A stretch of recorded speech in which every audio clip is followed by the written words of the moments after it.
Hello, everyone. I'm Mark. And I'm Rob. And today we're going to talk about Diana Taurasi, and I'm going to make the argument that while she's a great player and one of the GOATs, she is not the GOAT.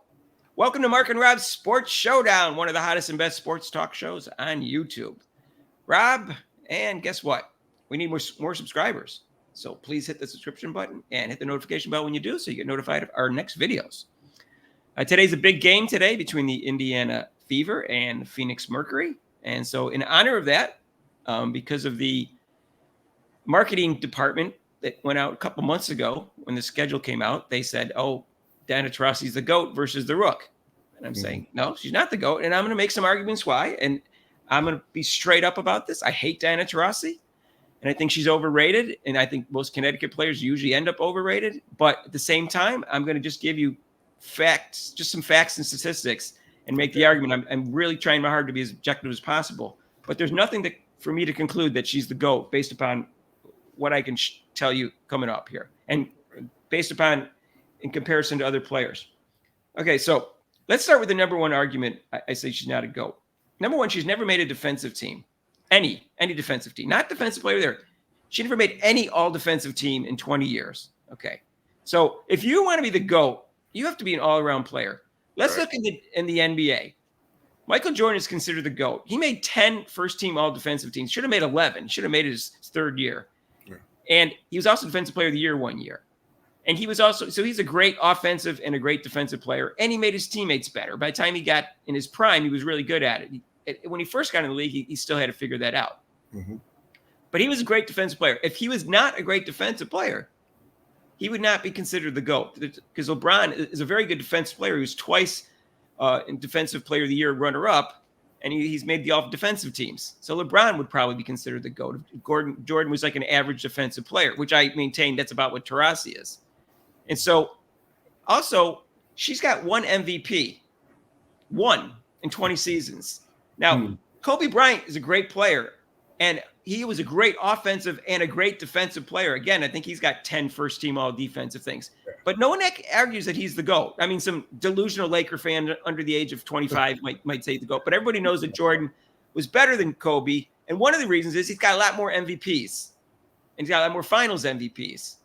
5 compared to 1. All right? So he's got 6 finals MVPs. So Kobe only had 2. But that's why he's not considered the GOAT, is because he only has 1 MVP. And any player that's going to consider the GOAT in the NBA is going to have some MVPs, and they're going to have more than 1. There's no way. LeBron has 4, and Jabbar has 6. And those are the ESPN. The last time they did a poll for the WNBA, those are the players that were in the top 3. Jordan had 5 MVPs, Jabbar had 6, and LeBron had 4. Mm-hmm. Okay, and then you can go all the other players, and they all have several MVPs. She has 1 MVP. Now, you're going to say, well, she was runner-up sometimes, or she had – okay, so I took care of that. So what I did was I looked at the MVP shares, which you can look this up. And so if you won the MVP, I gave you 5 points. If you came in second, I gave you 3 points. If you came in third, I gave you 2 points. And if you came in fourth, I gave you 1 point. So I totaled up all those shares to be fair to Diana Taurasi and to be fair to all the players. Mm-hmm. And guess what? She still didn't come out that well. She came out with 16. Lisa Leslie has 28 MVP shares. Okay, Cheryl Swoops has 18. Candace Parker has 18. Tamika Catchings have 21. And even Tina Charles is tied with her for 16. So in MVP shares, she's only tied for 5th. Now in MVP, she's actually in 9th, because there are 3 players who have 3 MVPs: Cheryl Swoops, Lisa Leslie, and Lauren Jackson. And there's 5 players who have 2 MVPs: Candace Parker, Cynthia Cooper, Elena Deladonna, and AJ Wilson, and Brianna Stewart, who are still active. And AJ Wilson is a favorite to win an MVP this year. Yeah. So she's in 9th place in MVPs, and in MVP shares, she's tied for 5th. So I added that second category because I agree. She's came in second a couple of times, and I didn't want you to think I was misleading you or not taking that in consideration. So I'm trying to be fair about this because I'm telling you, I hate Diana Taurasi. But I couldn't tell, Mark. I could not tell that. I know, but yeah, I'm not hiding anything. Okay, so let's go we have advanced statistics nowadays, and they're just another statistic. Some people put too much emphasis on it. But in win shares, she's very good at win shares, but she's only fourth. Like Tamika Catchings is way ahead of her at 93.7, and she's actually fourth. She's Diana Taurasi is 72.4, but Lauren Jackson is ahead of her at 73, and Sylvia Fowles is ahead of her at 73.5. So if you want to say, well, Mark, you didn't think about win shares. Well, she's fourth in win share, so she's not even first in that. Okay, well, you want to talk about championships. Okay, we'll talk about championships since you brought that up. Yeah. All 8 people that I just mentioned that has more MVPs than her and who have more MVP shares have multiple championships. Cheryl Swoops has 4 championships and 3 MVPs. Lisa Leslie has 2 championships and 3 MVPs. Lauren Jackson has 2 championships and 3 MVPs. Candace Parker has 3 championships and 2 MVPs. Cynthia Cooper has 4 championships, and she only played like 4.5 seasons, right, and 2 MVPs. And Elena Delavan has 1 championship and 2 MVPs. And AJ Wilson has 2 championships and 2 MVPs, and her career is still going, and she won 2 in a row. And Brianna Stewart has 2 championships and 2 MVPs, and her career is still going.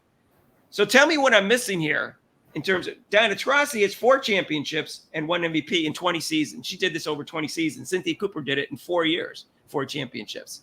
Mm-hmm. So again, tell me what I'm missing. And almost all these players have made the all-defensive team. Cheryl Swoops was 3-time Defensive Player of the Year. Lisa Leslie was 2 times Defensive Player of the Year. Lauren Jackson was Defensive Player of the Year. Candace Parker was Defensive Player of the Year. Tamika Catchings was 5 times Defensive Player of the Year. Sylvia Fowles was 4-time Defensive Player of the Year. AJ Wilson is 2-time Defensive Player of the Year. Okay, these are all the same players that we're talking about that I'm comparing her to. Right. And I don't even get into like all defensive teams because the numbers are too large. And I could get into other. So Mark, my main question is, who is? I mean, I don't know if does not seem like you said she's not a well-liked player or person, but who has thrust this so-called GOAT thing on her? Who is the GOAT in WNBA history? Well, I mean, who's claiming that she is the GOAT? Well, there was a fan voting. Now, keep in mind, I'm going to give you a football analogy, Rob. As you probably know, that the Dallas Cowboys are the most popular team in the country. Not by a lot, by little. There's Pittsburgh Steelers and Green Bay Packers. It's also New England Patriots because they won a lot of championships. But those teams, when they vote for like all-pro teams and stuff like that, the Dallas Cowboy fans always stack the ballot box, and Dallas Cowboy players do better than they should. Now, it's not 100% because of fan voting, but it goes into the all-pro team. Okay. And if they voted for like the greatest players of all time, because the Dallas Cowboys have the most fans, any Dallas Cowboy player would get ranked higher than they deserve to be because there's more Dallas Cowboy fans. Well, guess who's the most elite, prestigious college team in women's basketball? UConn. Yeah. Who went to UConn? Diana Taurasi. Okay, so when they did a vote for fans, she won by the fans because there's more UConn fans than anybody else. I don't know how she won over Brianna Stewart because I maintain Brianna Stewart hasn't had enough of a career, so I guess that's why she won over that. But she won that. That's just a bunch of fans. How much did those fans know the statistics I just read off before they voted? No, they went to UConn. She's a great player. You can convince me she belongs in the top 5. But so that's how she got considered to be the GOAT because of the fans pouring in, the UConn fans pouring in saying she's the best, she's the greatest. So that's how she must be the GOAT.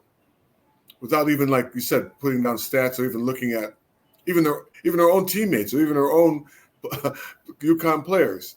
They put her ahead of all the other greater UConn players and labeled her the GOAT.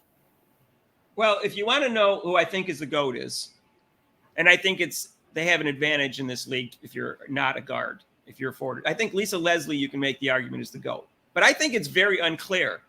Like, Cheryl Swoops is not rated as high as she should be because she got some of her championships with Cynthia Cooper. So the two of them were on the same team when all the Houston won all those championships. So they didn't like drag their team to a title because they were on the same team. Right. But if you look at Lisa Leslie, she has the most MVP shares at 28 points. and she was first team All-Pro 8 times, which Diana Taurasi was 10 times. So I'll give her that. She had the most, but she was in the league more seasons. Lisa Leslie only played about 12 seasons. Diana Taurasi played about 18 full seasons or so. So that's why she's got more first team all pro. But and her win share is pretty good too. It's like it's 60. And she is also all defensive team 4 times, all-star 8 times. She led the league in rebounding 3 times, and she led the league in blocks twice. And she was a big time scorer, but she never led the league in scoring. So I mean, I could get into a bunch of stats, but if I had to pick one, that's who I would pick. And like Lauren Jackson's certainly up there with her 3 MVPs, and Cheryl Swoops, who was a great defensive player too, great all-around player. And I was a big fan of hers until recently. Yeah, as long as she opens her mouth, then she's she turns out to be a jerk, and she's not MVP, for lack of a better word. Yeah. And so I don't know what to say. I'm just giving you stats, and I'm not hiding away from any stats of Diana Taurasi. Like I said, she has the most All-Pro, but she played way more seasons than a lot of these other players. The bottom line, like I said, the bottom line is that she is not the GOAT. She is not the GOAT. She's not even close to being the GOAT of the WNBA. Based on those stats. She was a 5-time scoring champion.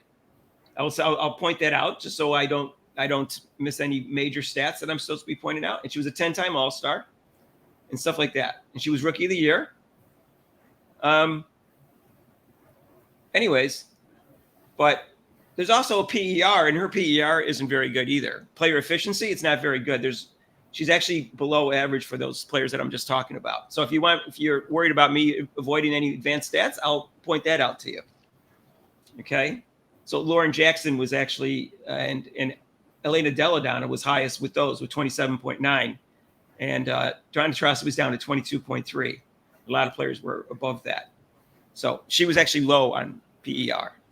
So I'm not avoiding any advanced stats. I'm not avoiding any stats whatsoever. I'm just telling you, how can you argue someone who's won one MVP and 4 championships in 20 seasons isn't that impressive? It's good. Everything about her career is good. Like I said, you could argue, and you can probably convince me if I've had enough beers in me that she should be in the top 5. But you can't convince me she's number 1. And when I got, like I said, there's got 8 people ahead of her that's won more MVPs, and they all won multiple championships. All right. And she's not. And if you want to be GOAT, you've got to be a good defender too, at least a very good defender, in my opinion. What do you think, Rob? No, I agree. I mean, it has to be all around. Can't just be focused on scoring champion, whatever, best assist. It's got to be all around, and all you prove with your players also. So, yeah, I think Rob's a defensive specialist. He really likes defense. So I knew he would agree with me on this, and we didn't even talk about it beforehand. Yeah. I just asked him right now. Yeah, So that with me, that also helps with as far as trying to be a GOAT. But all around, it, like you said, it has to be that way. In order to be, and there's much more people better than her. I could just name all those Tamika Catchings. I say right. Tamika Catchings is my favorite. So. Right, and if you want, I'll tell you right now. This is what I said. I think I said this earlier. It is very hard to rank the WNBA players looking at the stats like that in terms of all time. I find, maybe it's because I watched a lot more NBA than I did WNBA. But I think there's a lot of conflicting stats that you see there when you try to rank those players all time. And in the NBA, it's a little bit less conflicting, is what I'm saying. Yeah. I think it's a little clearer who's better and who. If you wanted to rank the top 25 players of all time in the WNBA, I think it's clearer and it's easier to do than it is in the WNBA. Yeah, it's just my opinion. But all right. Anyways, that's our video for today, and we're looking forward to the game tonight. Yes. Let's see how the Granny does versus the future GOAT, which is what the poster was changed to on Twitter. And right. Anyways, I'm sure Diana Taurasi is a great player. That's it's not the GOAT. That's all I'm saying. All right, guess what, Rob? We need more subscribers. Yes, we do. Hit that notification bell when you do. And we got a live show Eastern time, 7 to 8. I'll be happy to debate this with anybody. I'm open-minded about it. But it's Eastern time, 7 to 8. And guess what? If you like the video, and feel free to make intelligent, non-insulting comments. All right. Peace out. Thank you. See you in the next video.